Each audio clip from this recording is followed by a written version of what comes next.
and welcome back to Storytime with Lynn. Today I am so excited to be sharing with you one of my favorite children's stories called The Tale of Three Trees. This is a traditional folk tale which is retold by Angela Elwell and the illustrations are by Tim Jonke. So let's get started. The Tale of Three Trees. Once upon a mountaintop, three little trees stood and dreamed of what they wanted to become when they grew up.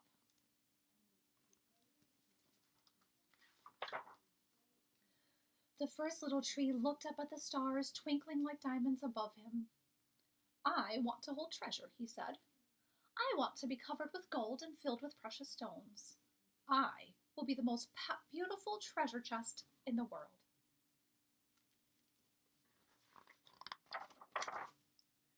The second little tree looked out at the small stream trickling by on its way to the ocean. "I want to be a strong sailing ship," he said. "I want to travel mighty waters and carry powerful kings. I will be the strongest ship in the world." The third little tree looked down into the valley below, where busy men and busy women worked in a busy town. "I don't want to leave this mountaintop at all," she said. "I want to grow so tall that when people stop to look at me, they will raise their eyes to heaven and think of God. I will be the tallest tree in the world."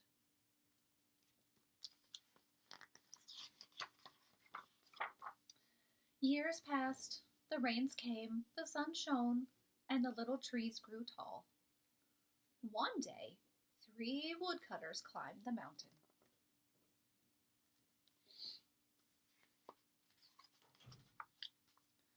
The first woodcutter looked at the first tree and said, "This tree is beautiful. It is perfect for me." With a swoop of his shining axe, the first tree fell. "Now I shall be made into a beautiful chest," thought the first tree. "I shall hold wonderful treasure." The second woodcutter looked at the second tree and said, "This tree is strong. It is perfect for me." With a swoop of his shining axe, the second tree fell. "Now I shall sail mighty waters," thought the second tree. "I shall be a strong ship fit for kings." The third tree felt her heart sink when the last woodcutter looked her way. She stood straight and tall and pointed bravely to heaven. But the woodcutter never even looked up. "Any kind of tree will do for me," he muttered. With a swoop of his shining axe, the third tree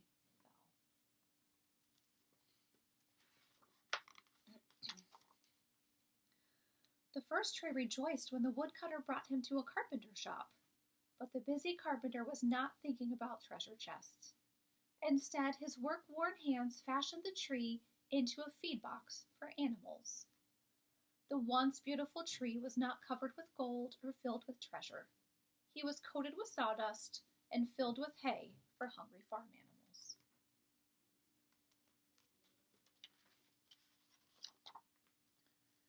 The second tree smiled when the woodcutter took him to a shipyard, but no mighty sailing ships were being made that day.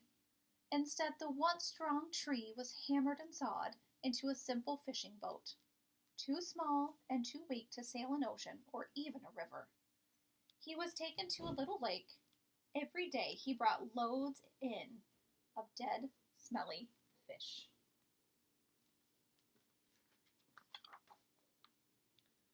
The third tree was confused when the woodcutter caught her into strong beams and left her in a lumber yard. What happened? The once tall tree wondered. All I ever wanted to do was stay on the mountaintop and point to God.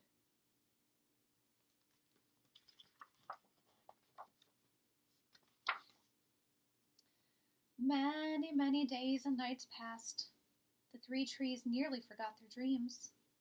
But one night, golden starlight poured over the first tree as a young woman placed her newborn baby in the feed box. "I wish I could make a cradle for him," her husband whispered. The mother squeezed his hand and smiled as the starlight shone on the smooth and sturdy wood. "This manger is beautiful," she said. And suddenly the first tree knew he was holding the greatest treasure in the world.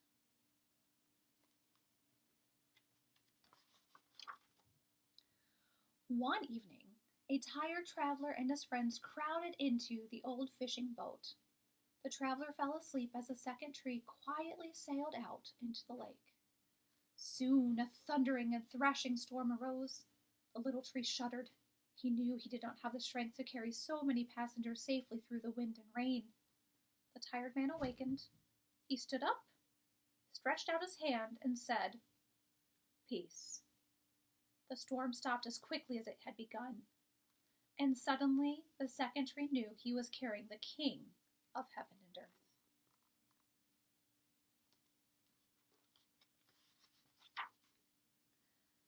One Friday morning, the third tree was startled when her beams were yanked from the forgotten woodpile. She flinched as she was carried through an angry, jeering crowd. She shuddered when soldiers nailed a man's hands to her. She felt ugly and harsh and cruel.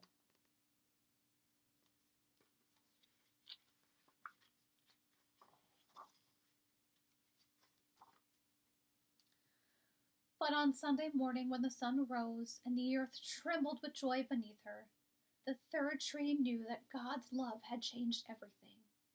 It had made the first tree beautiful. It had made the second tree strong. And every time people thought of the third tree, they would think of God.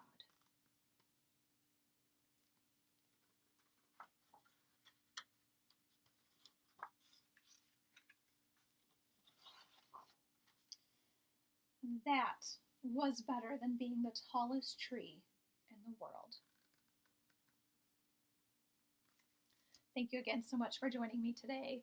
Storytime with Lynn and the Tale of Three Trees.